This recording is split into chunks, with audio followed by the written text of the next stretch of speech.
ನೀನು ಒಂದ್ 25 ಜನರ ಕರ್ಕೊಂಡು ಹೋದ್ರೆ ಯಾರು ಯಾರು ಇಲ್ಲ ಸರ್.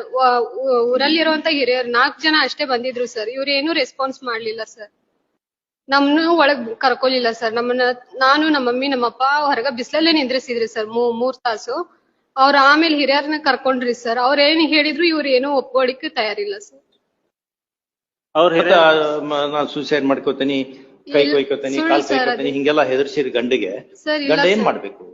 ಗಂಡನ ಪ್ರೀತಿಯಿಂದ ಗೌರವದಿಂದ ಕಾಣಬೇಕು. ಅವಾಗ ಗಂಡನು ಸಹಿತ ಪ್ರೀತಿ ತೋರಿಸ್ತಾನೆ ಅಲ್ವಾ?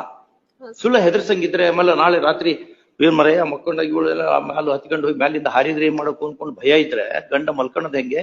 ಅಂತ ವ್ಯಕ್ತಿ ಜೊತೆ ಜೀವನ ಸಹಬಾಳ್ವೆ ಮಾಡೋದ್ ಹೆಂಗೆ? ಅದಕ್ಕೇನೇ ಸಮಸ್ಯೆ ಇದ್ರು ಒಳ್ಳೆ ಒಂದು ಥೆರಪಿಸ್ಟ್ ಅದಕ್ಕೆ ಕರ್ಕೊಂಡು ಗಂಡ ಬೇಕಾ? ಯಾವ್ದಾರು ಒಬ್ಬ ಒಳ್ಳೆ ಥೆರಪಿಸ್ಟ್ ಅತಿಗೆ ಹೋಗಿ ಒಳ್ಳೊಳ್ಳೆ ಡಾಕ್ಟರ್ಸ್ ಇದ್ದಾರೆ ನಿಮ್ಮಲ್ಲೆಲ್ಲ. ಒಳ್ಳೊಳ್ಳೆ ಡಾಕ್ಟರ್ ವಿನೋದ್ ಕುಲಕರ್ಣಿ ಅಂತಿದ್ದಾರೆ, ಯಾರೊಬ್ರು ಡಾಕ್ಟರ್ ಪಾಂಡ್ರಂಗಿ ಅಂತಿದ್ದಾರೆ. ಒಳ್ಳೊಳ್ಳೆ ಡಾಕ್ಟರ್ಸ್ ಎಲ್ಲ ಇದ್ದಾರೆ ಇಲ್ಲಿ ಉತ್ತರ ಕರ್ನಾಟಕದಲ್ಲಿ.